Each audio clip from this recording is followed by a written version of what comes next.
നമസ്കാരം, എല്ലാവർക്കും ഓപ്പൺ ഔട്ടിലേക്ക് ഒരിക്കൽ കൂടി സ്വാഗതം. SSLC കെമിസ്ട്രി പരീക്ഷ പൂർത്തിയായി. എങ്ങനെയുണ്ട് ഇന്നത്തെ എക്സാം? എന്താണ് വിദ്യാർത്ഥികളുടെയും അധ്യാപകരുടെയും ഒക്കെ പ്രതികരണം എന്നാണ് നമ്മൾ ചർച്ച ചെയ്യാൻ പോകുന്നത്. വീഡിയോയിൽ കടന്നതിന് മുമ്പ് തീർച്ചയായിട്ടും ഈ ചാനൽ സബ്സ്ക്രൈബ് ചെയ്യുക. SSLC വാല്യുവേഷനുമായി ബന്ധപ്പെട്ടും പ്ലസ് അഡ്മിഷനുമായി ബന്ധപ്പെട്ടും ഏറ്റവും പുതിയ വീഡിയോകൾ ഞങ്ങൾ ഈ ചാനലിലൂടെ നിങ്ങൾക്ക് നൽകിക്കൊണ്ടേയിരിക്കും.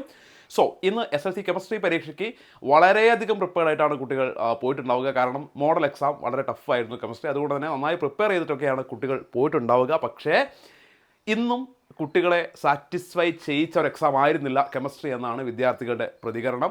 പല കുട്ടികളും ഇന്നത്തെ എക്സാം ബുദ്ധിമുട്ടായിരുന്നു എന്നാണ് പറഞ്ഞിട്ടുള്ളത്. കുറേ കുട്ടികൾ കുഴപ്പമില്ല എന്ന രീതിയിലും പറയുന്നു. വളരെ കുറച്ച് വിഭാഗം കുട്ടികൾ മാത്രമല്ല, അല്ലെങ്കിൽ ഒരു ചെറിയ വിഭാഗം കുട്ടികൾ മാത്രമാണ് ഈസി ആയിരുന്നു പറയുന്നത്. അങ്ങനെ ഈസി ആയിരുന്നു പറയുന്ന കുട്ടികൾ പോലും പറയുന്നുണ്ട് ചില ചോദ്യങ്ങൾ ബുദ്ധിമുട്ടിച്ചു. ചില പൊതുവെയുള്ള അഭിപ്രായത്തിൽ ചില ചോദ്യങ്ങൾ അവർക്ക് മനസ്സിലാകുന്നില്ല. ചോദ്യങ്ങൾ ഇങ്ങനെ ട്വിസ്റ്റ് ചെയ്ത് വളച്ചും തിരിച്ചുമൊക്കെയാണ് കൊടുത്തിരിക്കുന്നത്. പ്രതീക്ഷിച്ച ചോദ്യങ്ങൾ വന്നില്ല, വെയിറ്റേജ് ഒക്കെ നോക്കി പഠിച്ചു പോയിട്ട് അതുകൊണ്ടും കാര്യമുണ്ടായില്ല, ആ രീതിയിലൊന്നും അല്ല ചോദ്യങ്ങൾ വന്നത് എന്ന് പറയുന്നു. ചില ചോദ്യങ്ങൾ നല്ല ബുദ്ധിമുട്ടായിരുന്നു പറയുന്ന കുട്ടികളുണ്ട്. പക്ഷേ അതേസമയം തന്നെ വളരെ ഒരു ചെറിയ ഭാഗം കുട്ടികൾ ഈസി ആയിരുന്നു എന്നും പറയുന്നുണ്ട് കേട്ടോ. എല്ലാം ഞാൻ പറയുന്നില്ല. പക്ഷേ പൊതുവായിട്ടെടുക്കുമ്പോൾ കുട്ടികളെ സംബന്ധിച്ചിടത്തോളം അത്ര സുഖകരമായൊരു അനുഭവമായിരുന്നില്ല ഇന്നത്തെ കെമിസ്ട്രി പരീക്ഷ എന്നാണ് സത്യം.